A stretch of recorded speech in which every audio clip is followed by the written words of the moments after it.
ഞാൻ ആ ദിവസങ്ങളിൽ ഓൺലൈൻ ഒരു ക്ലാസ് കൂടി, ഡിവൈൻ മേഴ്സി ഫൗണ്ടേഷൻ്റെ ഹോസ്പീസ് കെയർ. അതിൻ്റെ അകത്ത് അച്ഛൻ ഇങ്ങനെ പറഞ്ഞു, കർത്താവിൻ്റെ സഹനത്തോട് ചേരാനായിട്ട് നിന്നെ ക്ഷണിക്കുന്നു. അത് ഞാനൊരു ബുക്കിൽ എഴുതിയിട്ടിട്ടുണ്ടായിരുന്നു.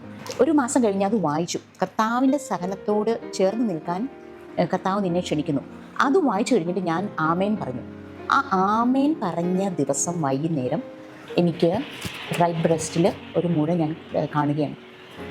എനിക്ക് ഒരു പേടിയും തോന്നില്ല. കർത്താവിൻ്റെ സഹനത്തോട് ചേരാനായിട്ട് കർത്താവ് എന്നെ ക്ഷണിച്ചിരിക്കുന്നു. ഞാൻ പിറ്റേ ദിവസം തന്നെ പോയി ഡോക്ടറെ കാണുന്നു. കാരിത്താസിൽ പോയി അത് FNS ചെയ്തു, കൺഫേം ആക്കി ക്യാൻസർ എന്നുള്ളത്. ഒരാഴ്ചയ്ക്കകം അതിൻ്റെ സർജറി ചെയ്തു, പിന്നെ കീമോ എടുത്തു. ഇപ്പം ഞാൻ ഐ എം ആബ്സല്യൂട്ട്ലി ഫൈൻ. എനിക്കൊരു പുതിയ ജീവൻ കർത്താവ് തന്നു. ഇനിയുള്ള ജീവിതം കർത്താവിൻ്റെ ശുശ്രൂഷയ്ക്കായിട്ട് ഞാനതങ്ങ് മാറ്റി വെച്ചിരിക്കുകയാണ്.